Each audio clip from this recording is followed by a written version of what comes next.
കേരളം ഭരണവും ഭരണ സംവിധാനങ്ങളുമാണെന്ന് പഠിക്കാൻ പോകുന്നത്. കേരള സംസ്ഥാന civil service. Kerala administrative service ആരംഭിച്ച വർഷം 2018 കേരള അഡ്മിനിസ്ട്രേറ്റീവ് സർവീസ് ആരംഭിച്ചത് 2018 ജനുവരി 1 2018 ജനുവരി 1 കേരള അഡ്മിനിസ്ട്രേറ്റീവ് സർവീസ് ആരംഭിച്ചത്. കേരള അഡ്മിനിസ്ട്രേറ്റീവ് സർവീസ് രൂപീകരണത്തിന് ഇടയാക്കിയ നിയമം കേരള പബ്ലിക് സർവീസ് ആക്ട് 1968 ആണ്. കേരള പബ്ലിക് സർവീസ് ആക്ട് 1968 ആണ് കേരള അഡ്മിനിസ്ട്രേറ്റീവ് സർവീസ് രൂപീകരണത്തിന് ഇടയാക്കിയ നിയമം. ഇന്ത്യൻ അഡ്മിനിസ്ട്രേറ്റീവ് സർവീസിനു സമാനമായിട്ട് കേരളം രൂപം നൽകിയ സർവീസാണ് Kerala administrative service. Indian administrative സർവീസിന് സമാനമായി കേരളം രൂപം നൽകിയ സർവീസാണ് കേരള അഡ്മിനിസ്ട്രേറ്റീവ് സർവീസ്. ഇത് രൂപീകരിക്കാനിടയായ നിയമം കേരള പബ്ലിക് സർവീസ് ആക്ട് 1968 ആണ്. കേരള അഡ്മിനിസ്ട്രേറ്റീവ് സർവീസ് രൂപീകരിക്കാനിടയായ നിയമമാണ് Kerala public service act 1968. Kerala administrative service അങ്ങനെ നിലവിൽ വന്നത് 2018 ജനുവരി 1. അതിനിടയാക്കിയ നിയമം Kerala public service act 1968. Indian administrative സർവീസിന് സമാനമായിട്ട് കേരളം രൂപം നൽകിയ സർവീസാണിത്. കേരള അഡ്മിനിസ്ട്രേറ്റീവ് സർവീസിലേക്ക് ഉദ്യോഗസ്ഥരെ തിരഞ്ഞെടുക്കുന്നത് കേരള പബ്ലിക് സർവീസ് കമ്മീഷൻ തന്നെയാണ്, KPSC ആണ്. കേരള അഡ്മിനിസ്ട്രേറ്റീവ് സർവീസിലേക്ക് ഉദ്യോഗസ്ഥരെ തിരഞ്ഞെടുക്കുന്നത് കേരള പബ്ലിക് സർവീസ് കമ്മീഷനാണ്. കേരള അഡ്മിനിസ്ട്രേറ്റീവ് സർവീസിലെ ഉയർന്ന ഉദ്യോഗസ്ഥനാണ് ചീഫ് സെക്രട്ടറിയും ജില്ലാ കളക്ടറും. കേരള അഡ്മിനിസ്ട്രേറ്റീവ് സർവീസിലെ ഉയർന്ന ഉദ്യോഗസ്ഥർ ആരൊക്കെയാണ്? ചീഫ് സെക്രട്ടറിയും ജില്ലാ കളക്ടറുമാണ്. ഇന്ത്യൻ സിവിൽ സർവീസിന്റെ പിതാവാണ് കോൺവാലിസ് പ്രഭു. ഇന്ത്യൻ സിവിൽ സർവീസിന്റെ പിതാവ് കോൺവാലിസ് പ്രഭു. ഓൾ ഇന്ത്യ സർവീസിന്റെ പിതാവ് സർദാർ വല്ലഭായ് പട്ടേൽ. ഓൾ ഇന്ത്യ സർവീസിന്റെ പിതാവ് സർദാർ വല്ലഭായ് പട്ടേൽ. ഇന്ത്യൻ സിവിൽ സർവീസിന്റെ പിതാവ് കോൺവാലിസ് പ്രഭു. സിവിൽ സർവീസ് ദിനം ഏപ്രിൽ 21. സിവിൽ സർവീസ് ദിനം എന്നാണ് ഏപ്രിൽ 21. ഇന്ത്യൻ ഫോറിൻ സർവീസസ് ദിനം ഒക്ടോബർ 9 ആണ്. ഇന്ത്യൻ ഫോറിൻ സർവീസസ് ദിനം ഒക്ടോബർ 9. അപ്പോൾ കേരള അഡ്മിനിസ്ട്രേറ്റീവ് സർവീസ് നിലവിൽ വന്നത് 2018 ജനുവരി 1 അത് നിലവിൽ വരാനിടയായ നിയമം കേരള പബ്ലിക് സർവീസ് ആക്ട് 1968 ആണ്. ഇന്ത്യൻ അഡ്മിനിസ്ട്രേറ്റീവ് സർവീസിന് സമാനമായിട്ട് കേരളം രൂപം നൽകിയ സർവീസാണ് കേരള അഡ്മിനിസ്ട്രേറ്റീവ് സർവീസ്. ഇനി കേരള അഡ്മിനിസ്ട്രേറ്റീവ് സർവീസിലേക്ക് ഉദ്യോഗസ്ഥരെ തിരഞ്ഞെടുക്കുന്നത് കേരള പബ്ലിക് സർവീസ് കമ്മീഷനാണ്. കേരള അഡ്മിനിസ്ട്രേറ്റീവ് സർവീസിലെ ഉയർന്ന ഉദ്യോഗസ്ഥരാണ് ചീഫ് സെക്രട്ടറിയും ജില്ലാ കളക്ടറും. ഇനി ഇന്ത്യൻ സിവിൽ സർവീസിന്റെ പിതാവ് കോൺവാലിസ് പ്രഭു. ഓൾ ഇന്ത്യ സർവീസിന്റെ പിതാവ് സർദാർ വല്ലഭായ് പട്ടേൽ. സിവിൽ സർവീസ് ദിനം ഏപ്രിൽ 21. ഇന്ത്യൻ ഫോറിൻ സർവീസസിന്റെ ദിനം ഒക്ടോബർ 9 ആണ്. ഇന്ത്യൻ ഭരണഘടനയുടെ 309 അനുച്ഛേദ പ്രകാരം കേരള സിവിൽ സർവീസ് നിയമന സേവന വേതന ചട്ടങ്ങൾ നിർമ്മിക്കാനുള്ള അവകാശം കേരള ഗവൺമെന്റിനുണ്ട്.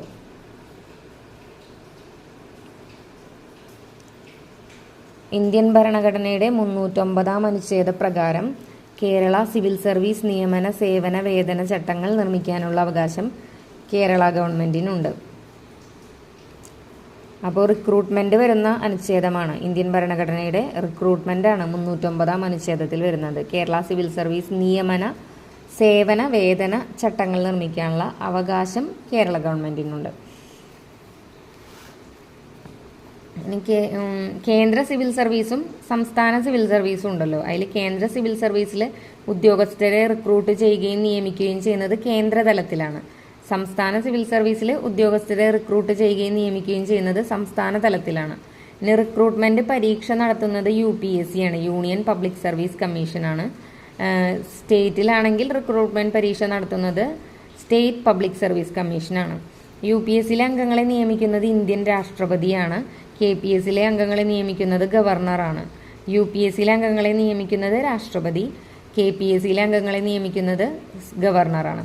കേന്ദ്ര ഉദ്യോഗസ്ഥരുടെ അധികാരങ്ങളും സേവനങ്ങളും പരാതിയുമായി ബന്ധപ്പെട്ട കാര്യങ്ങളൊക്കെ നടപ്പിലാക്കാൻ കേന്ദ്രതലത്തിൽ നിലവിലുള്ള സംവിധാനമാണ് സെൻട്രൽ അഡ്മിനിസ്ട്രേറ്റീവ് ട്രൈബ്യൂണൽ CAT.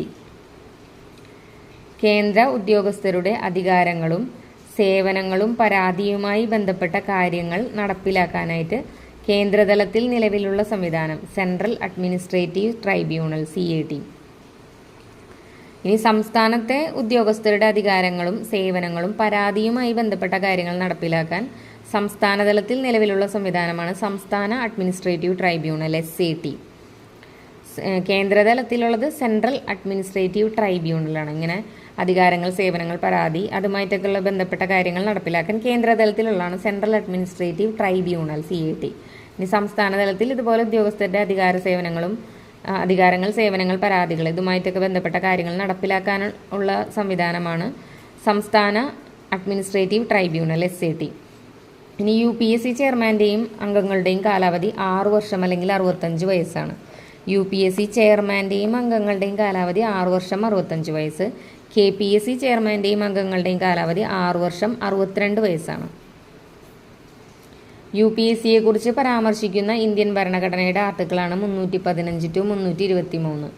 UPSCയെ കുറിച്ച് പരാമർശിക്കുന്ന ഇന്ത്യൻ ഭരണഘടനയുടെ ആർട്ടിക്കിൾ 315 to 323 ആണ്. KPSC അതായത് SPSC നമ്മുടെ സ്റ്റേറ്റ് PSCയെ കുറിച്ച് പരാമർശിക്കുന്ന ഇന്ത്യൻ ഭരണ ആർട്ടിക്കിളും സെയിം തന്നെയാണ്, 315 to 323 ആണ്.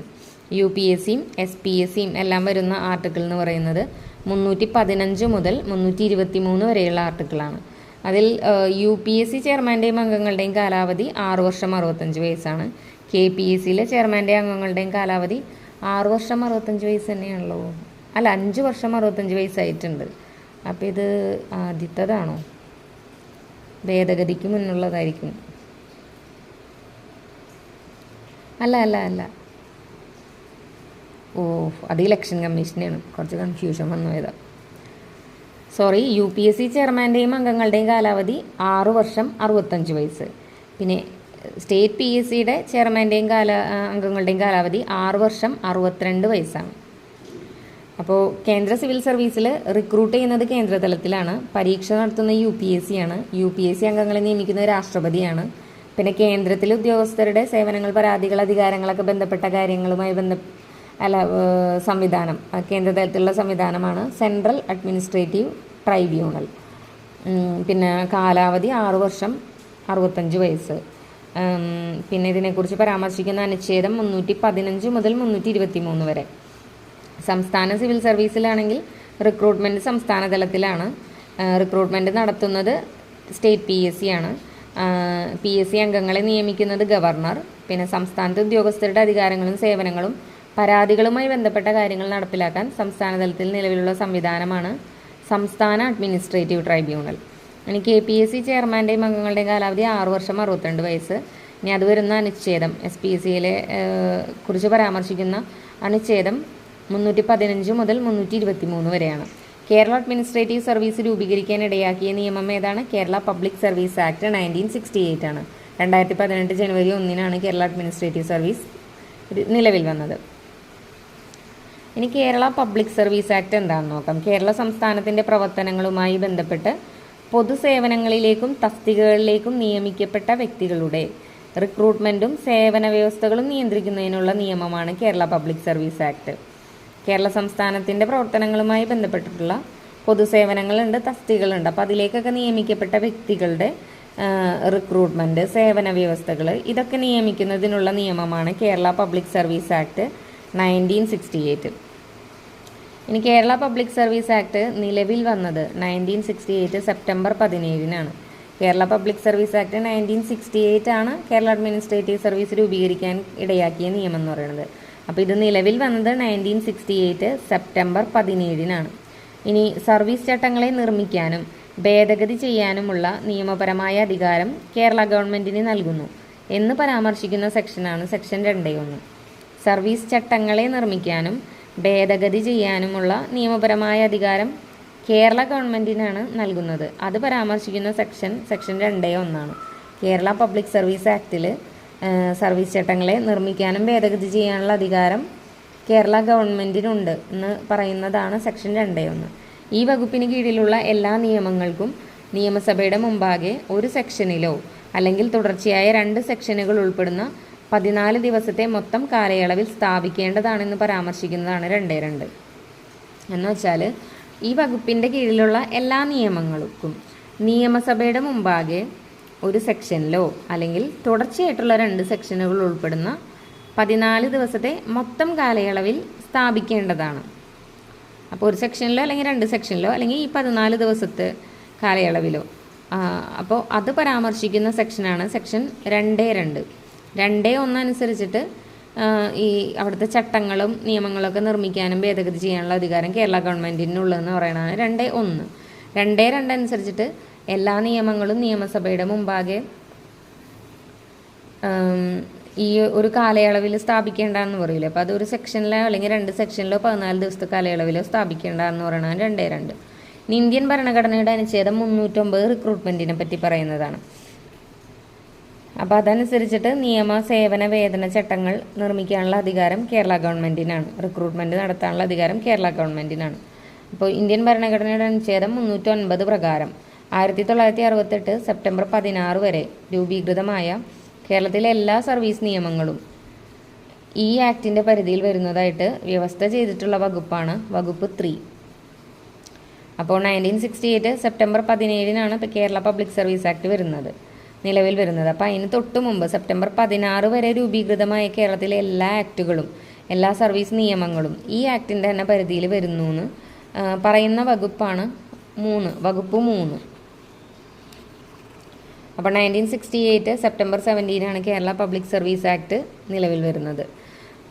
അത് പ്രകാരം സെപ്റ്റംബർ 16 വരെയുള്ള രൂപീകൃതമായ എല്ലാ നിയമങ്ങളും ഈ ആക്ടിൻ്റെ കീഴിൽ തന്നെ വരുന്നു എന്ന് പറയുന്ന സെക്ഷനാണ് വകുപ്പ് 3.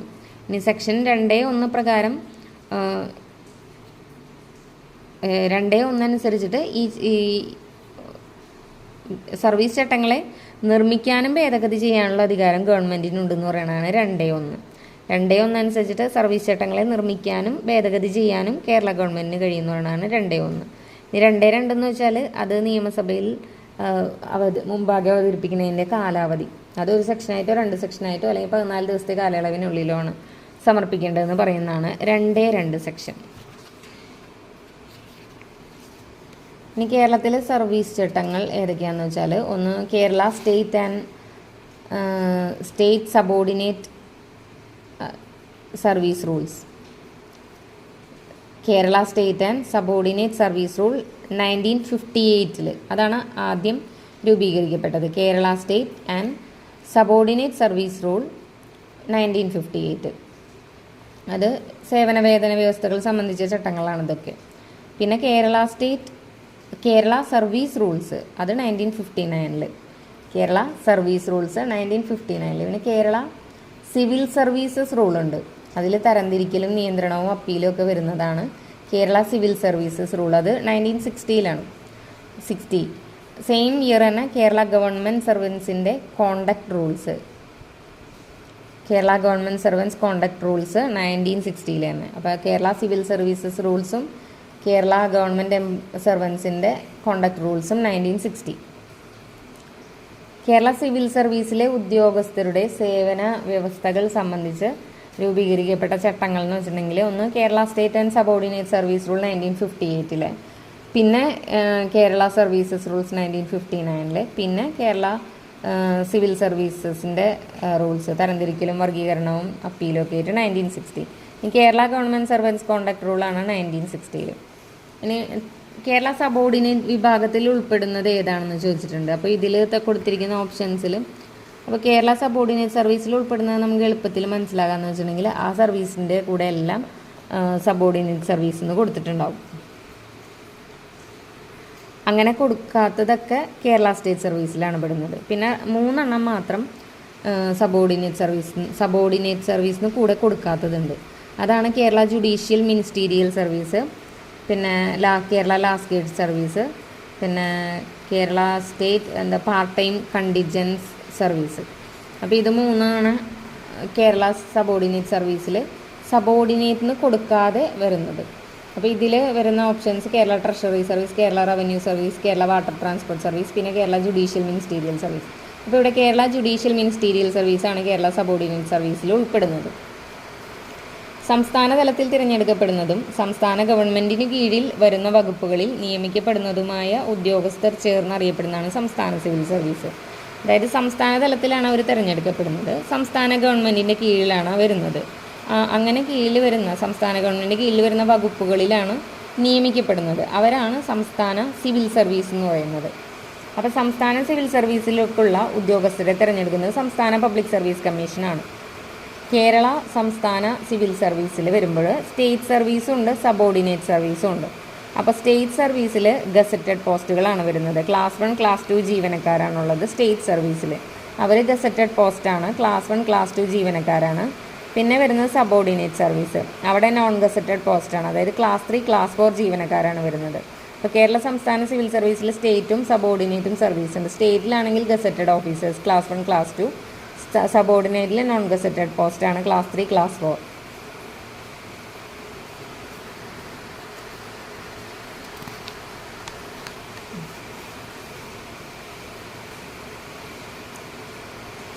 അപ്പോൾ സബോർഡിനേറ്റ് സർവീസിൽ സബോർഡിനേറ്റിന് കൊടുക്കാത്ത 3 സർവീസാണ് Kerala judicial ministerial service, Kerala last grade service, Kerala part time contingent service. ഇനി ഭരണഘടനാ സ്ഥാപനങ്ങളെ പറ്റി പറയുകയാണെങ്കിൽ സ്റ്റേറ്റ് ഇലക്ഷൻ കമ്മീഷണർ നിയമനവുമായി ബന്ധപ്പെട്ട അത് ഒരു ചോദ്യമാണ്, പ്രീവിയസ് ഇയർ ചോദ്യമാണ്. ശരിയായ പ്രസ്താവനകൾ ഏതൊക്കെയാണ്? അപ്പോൾ ശരിയായത് മാത്രം നോക്കുകയാണെങ്കിൽ സ്റ്റേറ്റ് ഇലക്ഷൻ കമ്മീഷണറെ നിയമിക്കുന്നത് ഗവർണറാണ്. സ്റ്റേറ്റ് ഇലക്ഷൻ കമ്മീഷണറെ നിയമിക്കുന്നത് ഗവർണറാണ്. കാലാവധി ആണ് 5 വർഷം അല്ലെങ്കിൽ 65 വയസ്സ്. സ്റ്റേറ്റ് ഇലക്ഷൻ കമ്മീഷണറുടെ കാലാവധി 5 വർഷം അല്ലെങ്കിൽ 65 വയസ്സാണ്. ഗവർണറാണ് നിയമിക്കുന്നത്. ഇനി ഇന്ത്യൻ ഭരണഘടനാ അനുച്ഛേദം 243K വകുപ്പ് 1 പ്രകാരമാണ് സ്റ്റേറ്റ് ഇലക്ഷൻ കമ്മീഷണറെ നിയമിക്കുന്നത്. അപ്പോൾ സ്റ്റേറ്റ് ഇലക്ഷൻ കമ്മീഷണറെ നിയമിക്കുന്നത് എന്താണ്? 243K വകുപ്പ് 1 പ്രകാരമാണ്. വകുപ്പ് 1 പ്രകാരമാണ് സ്റ്റേറ്റ് ഇലക്ഷൻ കമ്മീഷണറെ നിയമിക്കുന്നത്. അപ്പോൾ സ്റ്റേറ്റ് ഇലക്ഷൻ കമ്മീഷണറെ നിയമിക്കുന്നത് ഗവർണറാണ്. 243K വകുപ്പ് 1 പ്രകാരമാണ് നിയമിക്കുന്നത്. കാലാവധി 5 വർഷം അല്ലെങ്കിൽ 65 വയസ്സാണ്. ഇനി സംസ്ഥാന തിരഞ്ഞെടുപ്പ് കമ്മീഷന്റെ ചുമതലകൾ ഏതൊക്കെയാണ്? ചുമതലകൾ തദ്ദേശ സ്വയംഭരണ സ്ഥാപനങ്ങളിൽ തിരഞ്ഞെടുപ്പ് നടത്തുന്നത് സ്റ്റേറ്റ് ഇലക്ഷൻ കമ്മീഷനാണ്. തദ്ദേശ സ്വയംഭരണ സ്ഥാപനങ്ങളിൽ തിരഞ്ഞെടുപ്പ് നടത്തുന്നു. പിന്നെ തദ്ദേശ തിരഞ്ഞെടുപ്പിൽ മാതൃകാ പെരുമാറ്റച്ചട്ടം രൂപീകരിക്കുന്നു. തദ്ദേശ സ്വയംഭരണ സ്ഥാപനങ്ങളിൽ തിരഞ്ഞെടുപ്പ് നടത്തുന്നു. തദ്ദേശ തിരഞ്ഞെടുപ്പിൽ മാതൃകാ പെരുമാറ്റച്ചട്ടം രൂപീകരിക്കുന്നു.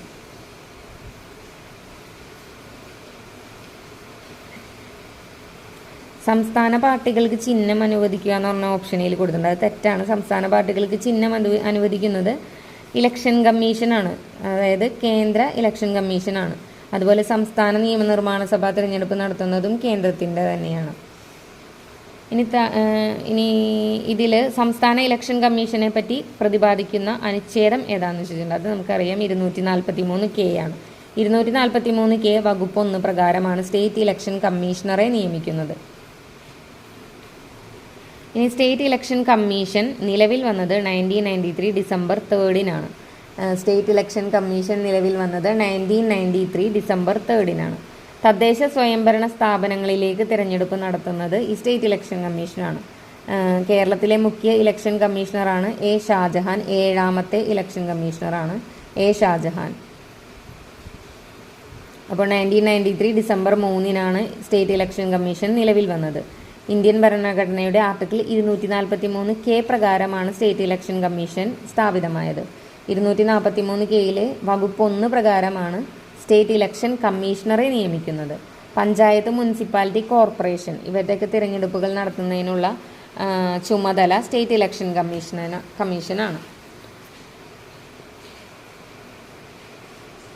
ഇനി കേരള സംസ്ഥാന തിരഞ്ഞെടുപ്പ് കമ്മീഷനെ പറ്റി പറയുകയാണെങ്കിൽ പഞ്ചായത്ത്, മുനിസിപ്പാലിറ്റി, കോർപ്പറേഷൻ തിരഞ്ഞെടുപ്പുകൾക്ക് മേൽനോട്ടം വഹിക്കുന്നത് സംസ്ഥാന തിരഞ്ഞെടുപ്പ് കമ്മീഷനാണ്. സംസ്ഥാന ഇലക്ഷൻ കമ്മീഷനെ കുറിച്ച് പ്രതിപാദിക്കുന്ന വകുപ്പുകൾ ഏതൊക്കെയാണെന്ന് വെച്ചാൽ 243K നമ്മൾ ഓൾറെഡി പറഞ്ഞു. അതുകൂടാതെ 243ZA കൂടിയുണ്ട്. 243K ഉണ്ട്, 243ZAയും സംസ്ഥാന ഇലക്ഷൻ കമ്മീഷനെ കുറിച്ച് പ്രതിപാദിക്കുന്ന വകുപ്പുകളാണ്. പഞ്ചായത്തിലേക്കുള്ള സമ്മതിദായക പട്ടിക തയ്യാറാക്കുക, തിരഞ്ഞെടുപ്പുകളുടെ മേൽനോട്ടം, നിയന്ത്രണ ചുമതല വഹിക്കുക തുടങ്ങിയവ സംസ്ഥാന ഗവർണറാൽ നിയമിക്കപ്പെടുന്ന സംസ്ഥാന ഇലക്ഷൻ കമ്മീഷണർ തലവനായ സംസ്ഥാന ഇലക്ഷൻ കമ്മീഷനിൽ നിക്ഷിപ്തമാണ് എന്ന് പരാമർശിക്കുന്ന ആർട്ടിക്കിളാണ് 243K ഓഫ് 1. അത് പാർട്ട് 15-ലാണ് പറയുന്നത്. പാർട്ട് 15-ലെ 243K ഓഫ് 1-ലാണ് ഇലക്ഷൻ ഇലക്ഷൻ കമ്മീഷണറിൽ നിക്ഷിപ്തമായ ചുമതലകളെക്കുറിച്ച് പറയുന്നത്. 243K of 1 part 15. അത് പഞ്ചായത്തിലേക്കുള്ള സമ്മതിദായക പട്ടിക തയ്യാറാക്കുക, തിരഞ്ഞെടുപ്പുകളുടെ മേൽനോട്ടം, നിയന്ത്രണ ചുമതലയൊക്കെ വഹിക്കുക, അതൊക്കെ. ഇനി തദ്ദേശ സ്വയംഭരണ സ്ഥാപനങ്ങളിലേക്ക് നടക്കുന്ന തെരഞ്ഞെടുപ്പിൻ്റെ മേൽനോട്ടം, നേതൃത്വം, നിയന്ത്രണം, മാതൃകാ പെരുമാറ്റച്ചട്ടം രൂപീകരിക്കൽ, വോട്ടർ പട്ടിക തയ്യാറാക്കൽ എന്നിവയാണ് സംസ്ഥാന ഇലക്ഷൻ കമ്മീഷൻ്റെ പ്രധാന ചുമതലകൾ. തെരഞ്ഞെടുപ്പിൻ്റെ മേൽനോട്ടം, നേതൃത്വം, നിയന്ത്രണം, പിന്നെ മാതൃകാ പെരുമാറ്റച്ചട്ടം രൂപീകരിക്കുക, വോട്ടർ പട്ടിക തയ്യാറാക്കുക. ഇതൊക്കെയാണ് സംസ്ഥാന ഇലക്ഷൻ കമ്മീഷൻ്റെ പ്രധാന ചുമതലകൾ. സംസ്ഥാന തിരഞ്ഞെടുപ്പ് കമ്മീഷണറെ നിയമിക്കുന്നത് ഗവർണറാണ്, പക്ഷേ നീക്കം ചെയ്യുന്നത് രാഷ്ട്രപതിയാണ്. സംസ്ഥാന തിരഞ്ഞെടുപ്പ് കമ്മീഷണറെ നിയമിക്കുന്നത് ഗവർണറാണ്, നീക്കം ചെയ്യുന്നത് രാഷ്ട്രപതിയാണ്. ഇംപീച്ച്മെൻറ്റ് വഴിയാണ് നീക്കം ചെയ്യുന്നത്. ഹൈക്കോടതി ജഡ്ജിയെ നീക്കുന്ന പോലെ തന്നെ ഇംപീച്ച്മെൻറ്റ് വഴിയാണ് ഇലക്ഷൻ കമ്മീഷണർമാരെയും നീക്കം ചെയ്യുന്നത്. സംസ്ഥാന തിരഞ്ഞെടുപ്പ് കമ്മീഷണർ രാജി സമർപ്പിക്കുന്നത് ഗവർണർക്ക് മുമ്പാകെയാണ്, പക്ഷേ നീക്കം ചെയ്യുന്നത് ഇംപീച്ച്മെൻറ്റ് വഴി നീക്കം ചെയ്യുന്നത് രാഷ്ട്രപതിയാണ്. രാജിക്കത്ത് സമർപ്പിക്കുന്നത് ഗവർണറുടെ മുമ്പാകെയാണ്. കാലാവധി 5 വർഷം അല്ലെങ്കിൽ 65 വയസ്സാണ്. കേരള സംസ്ഥാന തിരഞ്ഞെടുപ്പ് കമ്മീഷൻ നിലവിൽ വന്നത് 1993 ഡിസംബർ 3-നാണ്. അനുച്ഛേദം 243 പ്രകാരം. കേരളത്തിലെ ആദ്യത്തെ മുഖ്യ തിരഞ്ഞെടുപ്പ് കമ്മീഷണറാണ് MSK രാമസ്വാമി. 93 മുതൽ 96 വരെയായിരുന്നു. രണ്ടാമത്തെ MS ജോസഫ് ആയിരുന്നു. ആദ്യത്തെ MSK രാമസ്വാമി ആയിരുന്നു, രണ്ടാമത്തെ MS ജോസഫ് ആയിരുന്നു. നിലവിലത്തെ സംസ്ഥാന തിരഞ്ഞെടുപ്പ് കമ്മീഷണർ, അതായത് 7ാമത്തെ വ്യക്തിയാണ് A ഷാജഹാൻ. ആദ്യത്തെ MSK രാമസ്വാമി, രണ്ടാമത്തെ MS Joseph. MSK Ramaswamy, MS Joseph. ഇനി ചീഫ് ഇലക്ടറൽ ഓഫീസർ. സംസ്ഥാനങ്ങളിലെ തിരഞ്ഞെടുപ്പ് സംവിധാനത്തിൻ്റെ തലവനാണ് ചീഫ് ഇലക്ടറൽ ഓഫീസർ. സംസ്ഥാനങ്ങളിലെ തിരഞ്ഞെടുപ്പ് സംവിധാനത്തിൻ്റെ തലവൻ ആരാണെന്ന് വെച്ചാൽ ചീഫ് ഇലക്ടറൽ ഓഫീസറാണ്. 1950 റെപ്രസെൻറ്റേഷൻ ഓഫ് പീപ്പിൾസ് ആക്ടിലെ 13A പ്രകാരമാണ് ചീഫ് ഇലക്ടറൽ ഓഫീസറെ നിയമിക്കുന്നത്. അപ്പോൾ 1950 റെപ്രസെൻറ്റേഷൻ ഓഫ് പീപ്പിൾസ് എന്ന് പറഞ്ഞ ഒരു ആക്ട് ഉണ്ട്. അതിൽ 13A എന്ന് പറഞ്ഞ വകുപ്പ് പ്രകാരമാണ് ചീഫ് ഇലക്ടറൽ ഓഫീസറെ നിയമിക്കുന്നത്. 1950 റെപ്രസെൻറ്റേഷൻ ഓഫ് പീപ്പിൾസ് ആക്ട്, അതിൽ 13A പ്രകാരമാണ് ചീഫ് ഇലക്ടറൽ ഓഫീസറെ നിയമിക്കുന്നത്. ചീഫ് ഇലക്ടറൽ ഓഫീസർ എന്ന് പറയുന്നത് ഒരു സ്റ്റാറ്റ്യൂട്ടറി പോസ്റ്റാണ്. അതായത് പാർലമെൻറ്റ് പാസ്സാക്കുന്ന ഒരു നിയമം വഴി നിലവിൽ വരുന്ന സ്ഥാപനമാണ്. ചീഫ് ഇലക്ടറൽ ഓഫീസർ എന്ന് പറയുന്ന ഒരു സ്റ്റാറ്റ്യൂട്ടറി പോസ്റ്റാണ്. പക്ഷേ കേരള തെരഞ്ഞെടുപ്പ് കമ്മീഷൻ ഒരു ഭരണഘടനാ സ്ഥാപനമാണ്. ചീഫ് ഇലക്ടറൽ ഓഫീസറെ നിയമിക്കുന്നത് കേന്ദ്ര തിരഞ്ഞെടുപ്പ് കമ്മീഷനാണ്. സംസ്ഥാനങ്ങളിലെ തെരഞ്ഞെടുപ്പ് സംവിധാനത്തിൻ്റെ തലവനാണ്, പക്ഷേ കേന്ദ്ര തിരഞ്ഞെടുപ്പ് കമ്മീഷനാണ് നിയമിക്കുന്നത്. അതാത് സംസ്ഥാന സർക്കാരിൻ്റെ അഭിപ്രായം ആരാഞ്ഞ ശേഷം കേന്ദ്ര തിരഞ്ഞെടുപ്പ് കമ്മീഷനാണ് നിയമിക്കുന്നത്. നിലവിൽ കേരളത്തിലെ ചീഫ് ഇലക്ടറൽ ഓഫീസറാണ് സഞ്ജയ് കൗൾ. സഞ്ജയ് കൗളാണ് ചീഫ് ഇലക്ടറൽ ഓഫീസർ കേരളത്തിലെ.